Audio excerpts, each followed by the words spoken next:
Hello दोस्तों, प्रतिमा GS academy पे आप सभी का स्वागत है। दोस्तों, डेली की भांति मोस्ट इम्पॉर्टेंट करंट अफेयर्स लेकर के आए हैं। शुरू करते हैं। Question number 1। 25 अप्रैल 2022 को 25 अप्रैल 2022 को विश्व मलेरिया दिवस मनाया गया। भारत से मलेरिया उन्मूलन का लक्ष्य क्या रखा गया है? 25 अप्रैल को विश्व मलेरिया दिवस मनाया जाता है। विश्व मलेरिया दिवस मनाया जाता है। अभी हाल ही में विश्व मलेरिया दिवस मनाया भी गया है। भारत ने मलेरिया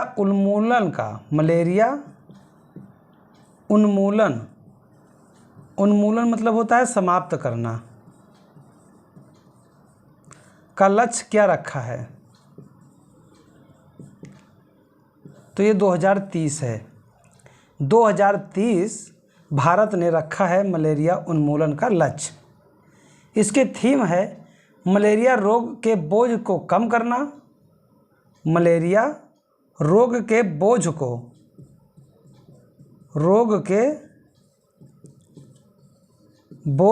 कम करना और जीवन बचाने के लिए नवाचार का उपयोग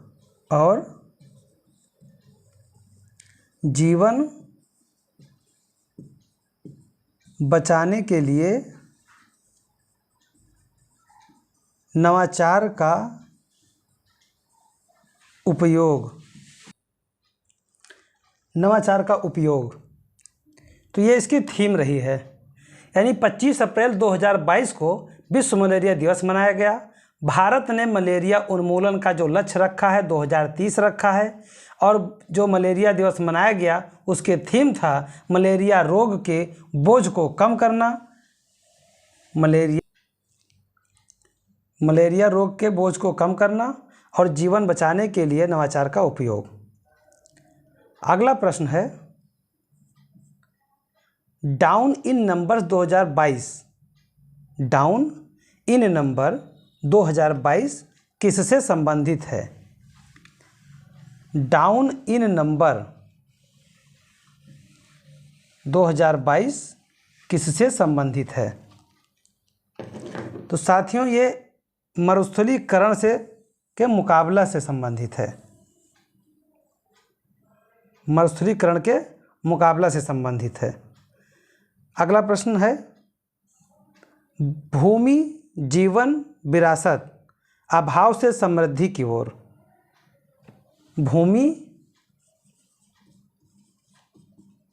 जीवन विरासत अभाव से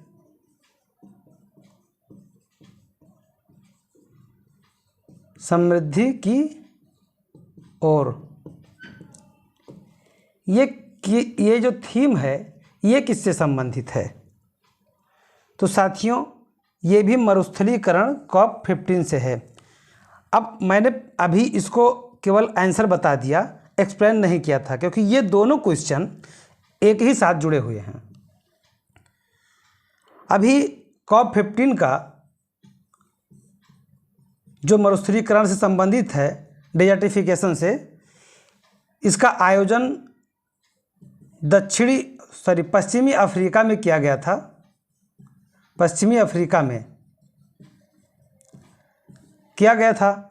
तो वहीं पे इसका जो थीम है डिसाइड किया गया था कि भूमि जीवन विरासत अभाव से समृद्धि की ओर। और वहीं पे एक पुस्तक प्रकाशित हुई थी, डाउन इन नंबर्स 2022। तो ये जो मरुस्थलीकरण के मुकाबला के बारे में डाउन इन नंबर्स 2022 में बताया गया है। डाउन इन नंबर्स 2022, इसमें बताया गया है कि हम कैसे मरुस्थलीकरण से मुकाबला कर सकते हैं। मरुस्थलीकरण से मुकाबला हम कैसे कर सकते हैं? और इसी का थीम था कि भूमि जीवन विरासत अभाव से समृद्धि की ओर। तो दोस्तों ये दोनों क्वेश्चन में से कोई भी क्वेश्चन बन सकता है कि डाउन इन नंबर 2022 संबंधित किससे है, या ऐसा प्रश्न बन सकता है कि मरुस्थलीकरण COP15 का जो आयोजन किया गया उसकी थीम क्या थी। तो उसकी थीम थी भूमि जीवन विरासत अभाव से समृद्धि की ओर। क्वेश्चन नंबर 4, शहरी ऊष्माद्वीप घटना का परिणाम है। शहरी ऊष्माद्वीप घटना का परिणाम है ग्रामीण क्षेत्र की तुलना में शहर का अधिक गर्म होना। ग्रामीण क्षेत्र की तुलना में शहर का अधिक गर्म होना ऊष्माद्वीप कहलाता है।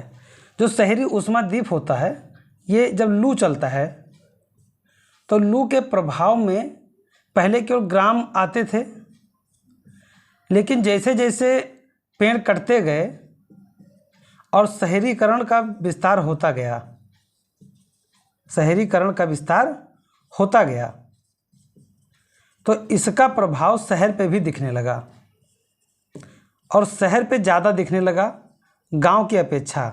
ऐसा इसलिए हुआ क्योंकि वहाँ पे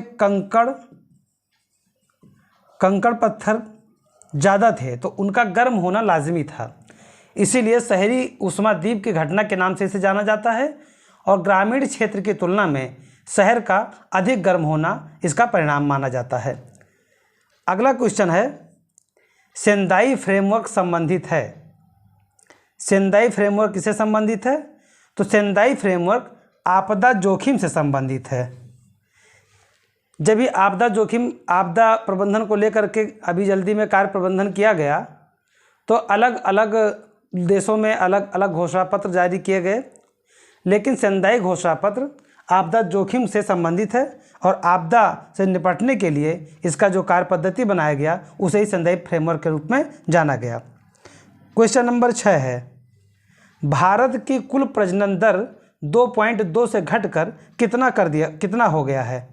भारत की जो प्रजनन दर है, प्रजनन दर यानी कि जो एक महिला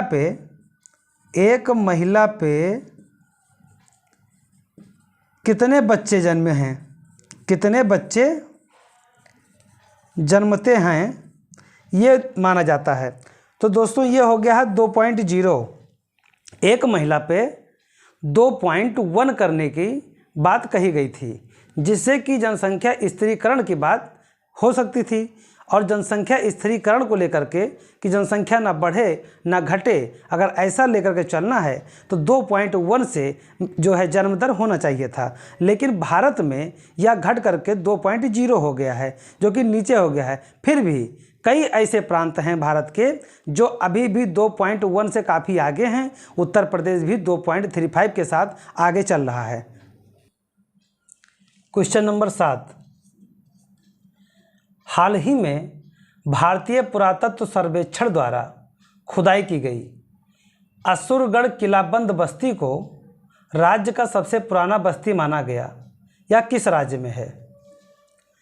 साथियों, जब कोई भी राज्य में या किसी भी स्थान पर जब भारतीय पुरातत्व विभाग के द्वारा खुदाई किया जाता है या उसके बारे में खोज किया जाता है, तो वो सब प्राचीन भारत के इतिहास में शामिल हो जाते हैं।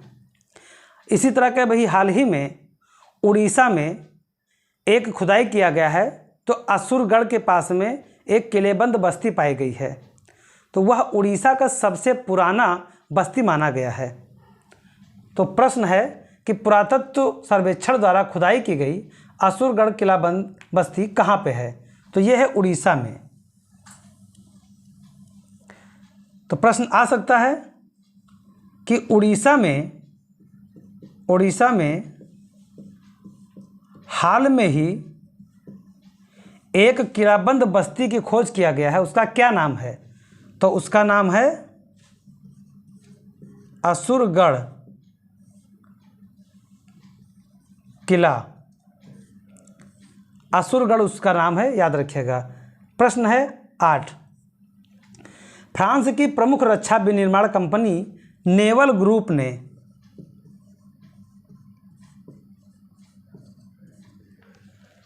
साथियों, नेवल ग्रुप जो फ्रांस की कंपनी है वह भारत के कई मिशन में काम कर रही है, कई अलग अलग प्रोजेक्ट में शामिल है। लेकिन अभी हाल ही में उसने एक प्रोजेक्ट से निकलने की घोषणा कर दिया है। उसका नाम क्या है? उसका नाम है प्रोजेक्ट 75 इंडिया। यह रक्षा विनिर्माण कंपनी जो नेवल ग्रुप है वो प्रोजेक्ट 75 इंडिया से निकलने की घोषणा कर दिया है। क्वेश्चन नंबर 9, हाल ही में अंतर्राष्ट्रीय मुद्रा कोष ने विशेष आहरण अधिकार बास्केट में किस मुद्रा का भारांश बढ़ा दिया है? देखिए, विशेष आहरण अधिकार है, इसे ही एसडीआर कहा जाता है। तो यह युआन है, इसके भारांश को जो है बढ़ा दिया गया है। जो आईएमएफ है इन्होंने युआन के भारांश को बढ़ा दिया है। युआन रेनमेन बी ये चाइना की मुद्रा है, चीन की, और ये आधिकारिक नाम है इसका। तो इसके बढ़ने से चीन इतना उत्साहित हो गया है कि उसने यह घोषणा किया है कि अब अपनी अर्थव्यवस्था को और उदार बना देगा,